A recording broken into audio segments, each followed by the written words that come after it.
Welcome back to Chapter. Today we're going to go over Part 1, Chapter 6 of George Orwell's 1984. The chapter begins with Winston writing in his diary about his encounter with a parole prostitute. Lovely. He also takes the time to recall his wife, Catherine, whom he said he hasn't thought about in many years. Catherine mindlessly followed the party in almost every way. Winston experiences a lot of suppressed rage when he's recalling these topics of his encounter with the prostitute and his encounters with his wife, Catherine, who left him about 10 or 11 years ago. He also fears talking in his sleep will give away his thought crimes, since you can't help what you say in your sleep, and the telescreen can constantly hear everything that he says.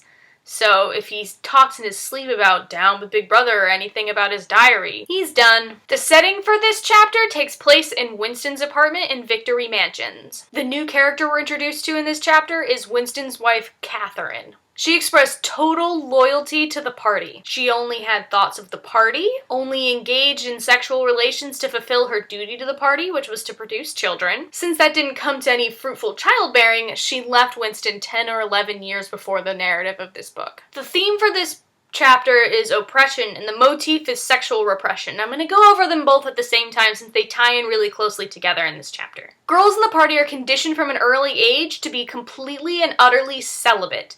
Abstinence is the way to go. The party has also made sex completely unenjoyable and taken any emotion out of it, so physical attraction between people is even frowned upon.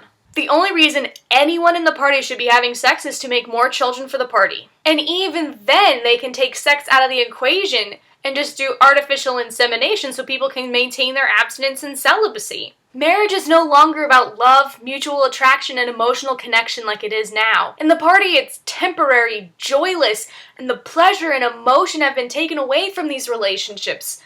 You're married just so you can produce children and then go on your separate ways. This results in Winston having his occasional encounters with prostitutes because humans have needs, and he has slip-ups every so often and hates himself for it. But the reason the party is making marriage a loveless, joyless, not about being compatible or attracted to one another is to take away the power of it.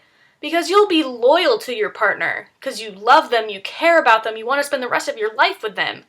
And in the party, the only person you should feel those things about is Big Brother and the party.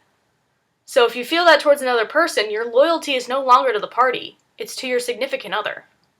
And the party cannot have that. Winston strongly desires to have a torrid love affair and be so compatible and in love and attracted to someone that he can never be able to do because he's a member of the party. And such things are forbidden. That's been Part 1, Chapter 6 of 1984 by George Orwell. Make sure you hit the subscribe button down below to keep up to date on all of my videos for 1984 and Chapter to Chapter. Thank you so much for watching. I'll see you next time. Bye!